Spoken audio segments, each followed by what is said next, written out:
Alright folks, welcome back. So, this is all dried off nicely. I've let it stand for probably about 12 hours or more.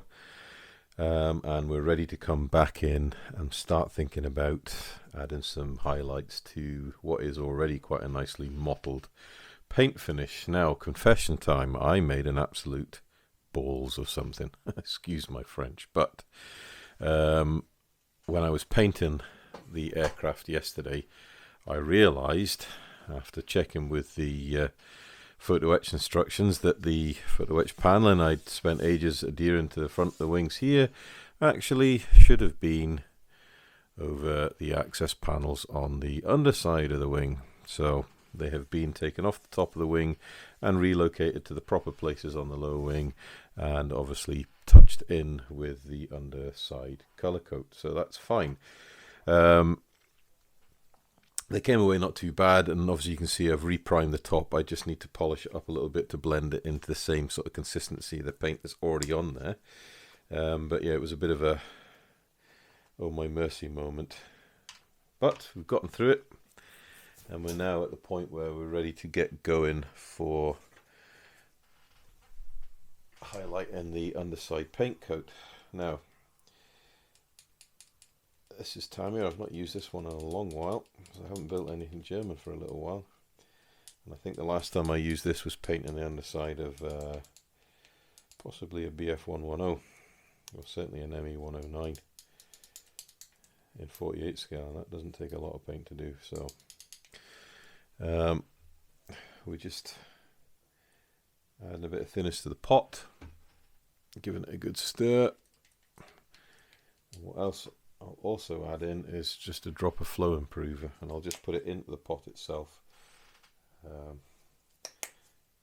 it'll help all the paint for whenever I need it. So good stir with the brush, make sure we've got all the sediment off the bottom of the pot, and then what we'll do is put the lid back on, give it a really good shake, and that's our paint ready to go.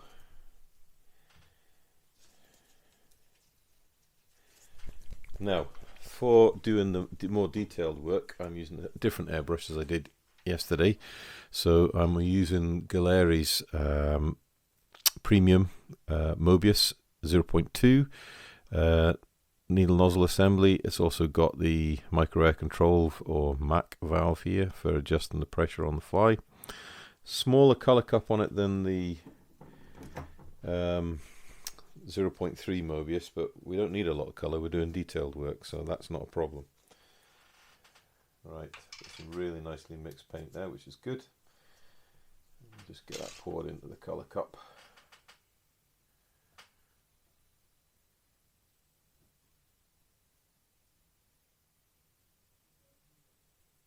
There we go. I've put a generous amount in the colour cup, and that's purely because we've got a lot of area to paint, but I don't think we'll need it all. It's just good to have plenty in. So there we go, you can see probably well over half the colour cup full there. Now, so how are we going to do this? Well, there's loads of different ways we can do it. We can do similar to what we did to start with, and that would be to go in and start mottling. Just test the flow.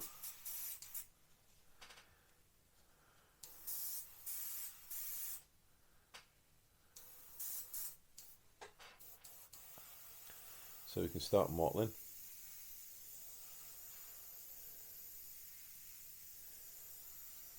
The thing with the Tamiya paint is going to dry a little bit more matte than the Mr. Hobby colour, aqueous. Now you can see straight away that is a nice lighter tone compared to the Mr. Hobby colour. So that's lightening up nicely. If you want, we can spray it and focus it on the panels. These access hatches, we can spray these here.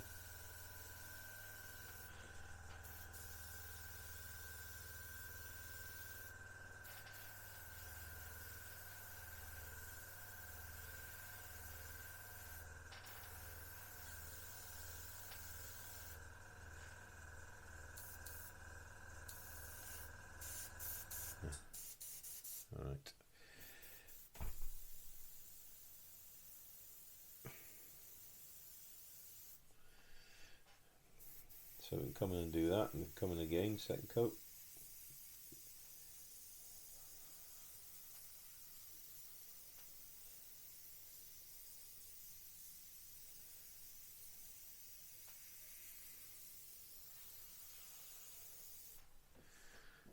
There you go, and blend that if you want. Other things we can do on these sort of leading edges here, we can actually focus the spray on the leading edge. And then we want to follow back on the raised edge here.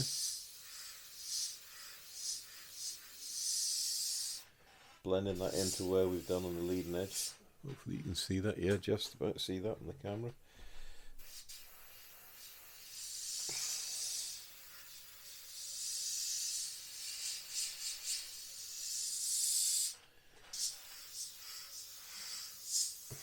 Follow that down on that high point there.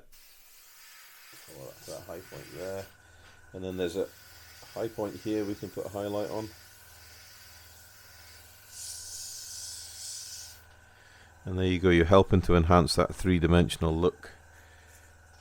We've got a place like here, so we can do that as well there. And just follow down the roll of the corner there. So you almost paint the triangle.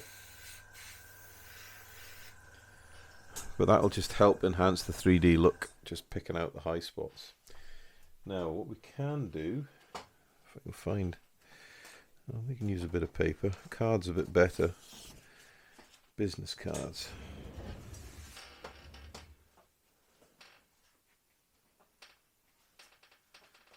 I've got here.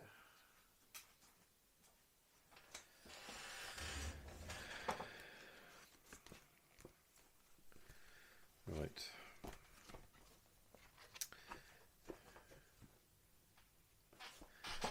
Get a bit of card. This is some glossy card from some old work stuff I've had, so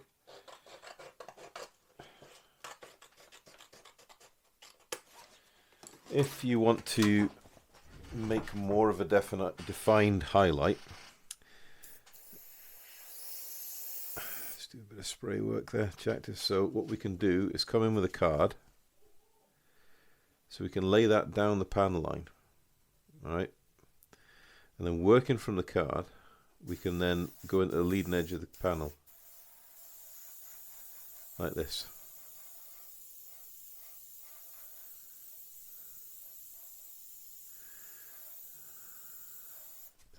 There you go, defined highlight.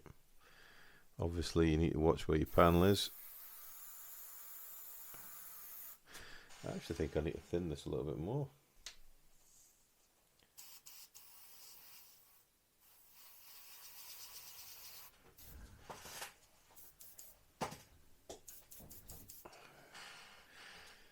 Drop more thinners in. Paint's just a little thick.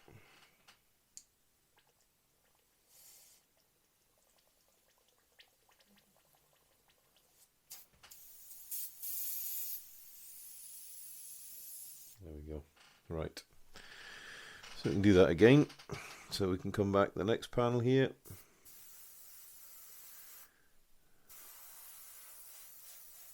In the middle, and just work back to the feather that finish into the panel.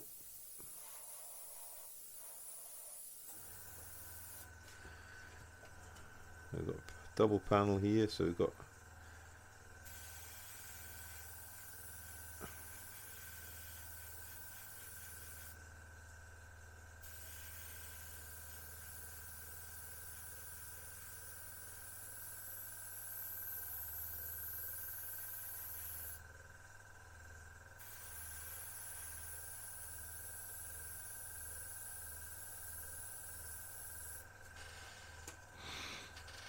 so you can do that, and that kind of makes a hard defined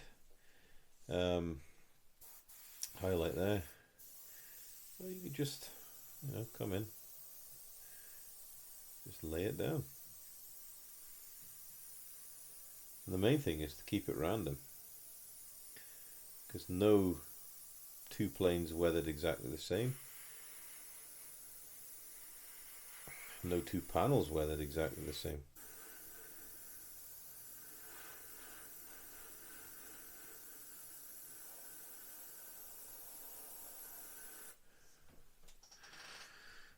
And then when we put the weathering on with the oil washes, it's all going to change again.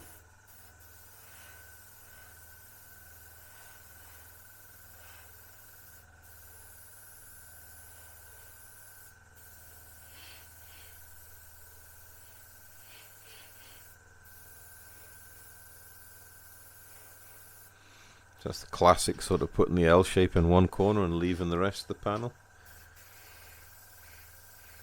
That sort of 3D effect.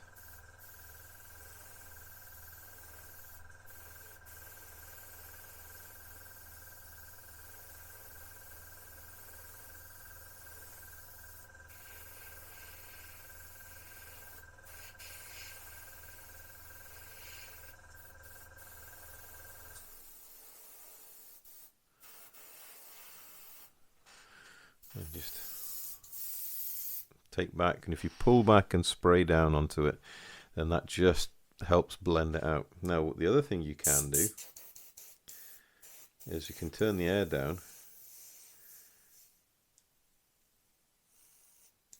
If I show you on the back of the glove, you turn the air down until you get spitting. You can just hear it spitting. Okay, so you can actually then just go over the panels and then that'll also help to give you sort of that random color pattern, and you can use the random color pattern templates from people like AK or Usi van der Osten. This is another way of doing it. You don't have to buy that, you just use your airbrush, and depending on how thick you or how thin you make the paint, it will just depend on how much color splatter you're going to get. But it certainly does help to give a bit more of a diffused effect, especially if you just give it a gentle rub with your gloved hands. That'll just help blend the paint spatters in. It looks rough and ready, and there's probably folk going to be screaming at the screen saying, "What the hell are you doing, you daft fool?" It's just something I've found over the years. So it really is just trial and error. What works for you? What are you happy doing?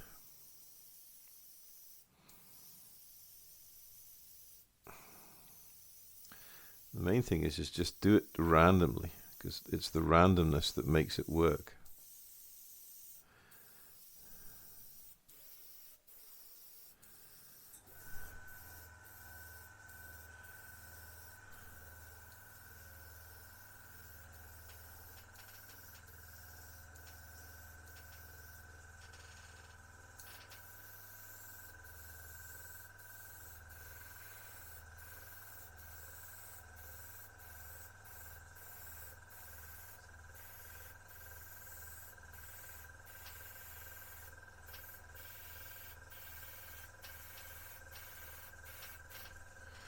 You probably missed a lot of that work on the tail plane there. So come in here and just pick out the centers, and it is just a little dot, slightly elongated dot for the longer panels.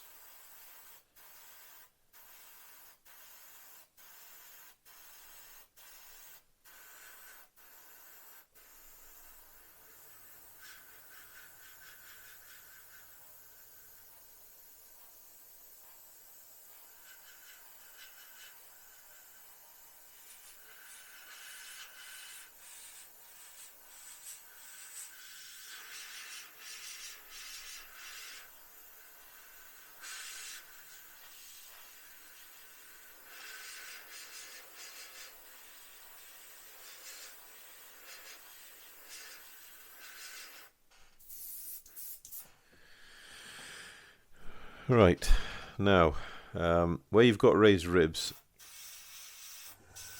you want a bit of pressure because you want to get a good fine spray here.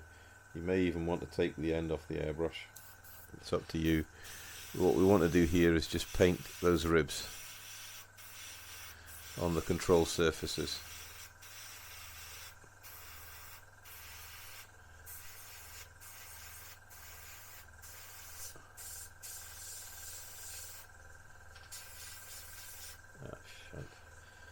you spill any, just dab it up with kitchen towel. Try not to wipe it too much. And so long as your paint is well cured underneath it, it'll be alright. We can always blend it back in. It happens to you back and forth, especially if you don't have the cap on.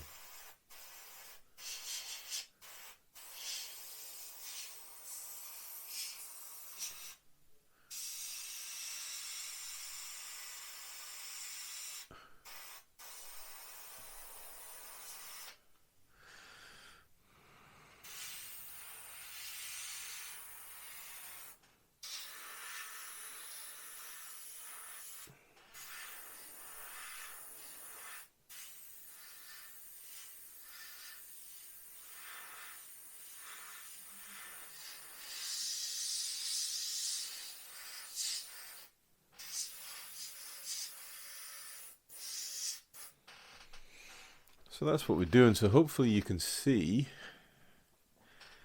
that we've now got a second layer of colour on the aircraft. It's starting to come out now.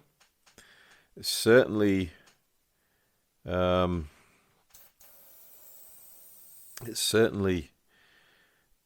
a lot of tonal variation going on there. And once we've done that, what we can do, get another airbrush, go back to the original airbrush, and we can go back to our original colour.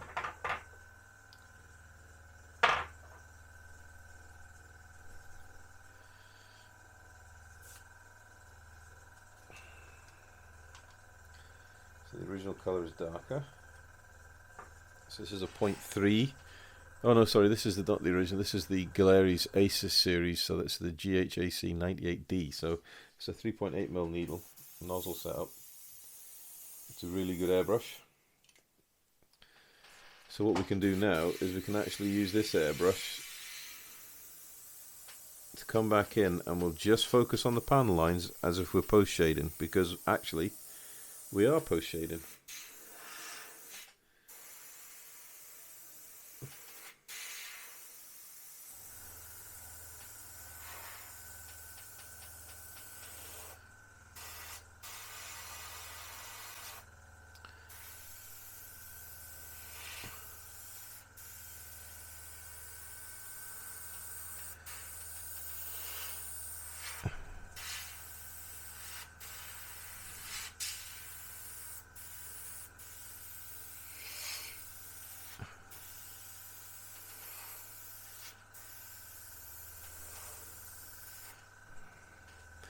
So hopefully you can see there, we're not gone over all of them, we've just gone over some of them.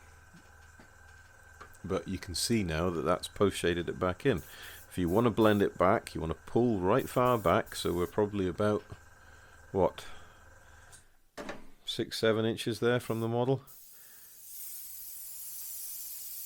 And we're just putting that diffused spray over everything. And that's just knocking it back a little bit, making it more subtle. We can do the same as what we did with the first airbrush. We can turn the pressure right down. You can hopefully hear that spitting. And then we can just do the same thing, hold it back 6 to 8 inches and just spit the paint down over, and that'll help give you that mottled diffused look. Now hopefully we can catch that in the light before it all dries, but no, probably not. But it is really starting to look nicely weathered now. The underside of this thing is not going to be as weathered as the top, but I think we're getting to the point there where I'm actually getting reasonably happy with the level of weathering I've put in on that wing, bearing in mind that when we come back in with oil washes to highlight the panels, we can also come in with lights, like light blues, whites, to even more accentuate the underside mottling, but we can also come in with dark blues, smokes and stuff like that to highlight the panel lines. So that's roughly how I'm going to approach the rest of the weathering. We'll be doing some mottling, we'll be doing some define shading, we'll be doing some highlighting, and then we'll come back in with the original color to do a bit of post shading over some of the panel lines. Certainly these main panel spar lines here and here, and the joins in the wing, we'll do those. We'll do some spattering, both light and dark colors, and generally we'll try and get that tonal variation, so we can get it going from what it is now, which hopefully you can see that's nicely mottled, to that's reasonably well defined. It's faded, it's random, just looks used, and that's what we want, because these things were used. And when we get that sealed and we get it deckled and we get oil washes on it, it's really going to start to pop, which is really good, because that's what we want. So I'm going to continue doing the rest of the underside. We'll get it to the same level we've got here, and then we can seriously think about getting masking done to mask off the dividing line here and here, and obviously protect. We need to mask back from the wing edge, because the camouflage color wraps around the leading edge of the wing, so I think we have to mask back to the second sort of panel line here, and we need to mask the front and the bottom of the cockpit here, so we can then go and turn the whole lot over and actually physically get on and start painting the upper surface camouflage, which is really looking forward to, because I think we have a lot of fun doing splinter camouflage, and it's greens and greys, so it's two shades of green really, so there's a lot of opportunity for weathering with yellows and whites, and that's even before we finish painting and then go on to oil work. So I'm really happy how it's coming on. So I'm going to crack on. We're going to get the whole underside weathered with paint, and then we'll come back and see what it's like before we have to think about masking. So see you again soon.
Right guys, so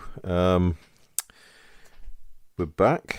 I have highlighted. I've then gone back in with the original color to add in some lowlights. We've done some highlight spattering, we've done some lowlight spattering, and hopefully you can see that the underside of the aircraft is looking rather nice, I have to say. From where we started off, we've got loads of tonal definition now, tonal variation, sorry. We've got kind of differences between semi-gloss and a matte finish. And just generally lifted the whole underside. If you look at the tail, you can see we've got that lovely, almost like checkerboard effect with the original low light panel colors we've put in to highlight, to accentuate the panel lines. But all in all, we've now got an underside of the aircraft that I'm really quite happy with. I think it's got lovely tonal variation. It's got a bit of vibrancy to the colour, and I personally think it's ready for decaling, which is great. So what next? Well, I've got these couple of bits to do, the wheel wells, so I'm going to go and do them now, and then we need to let that just cure off completely overnight, and then I can think about coming back in, and we'll mask the dividing line here, and we'll obviously need to mask here where I get the instructions where the, in fact no, this one's different. Oh, glad I checked this. So we don't need to mask here.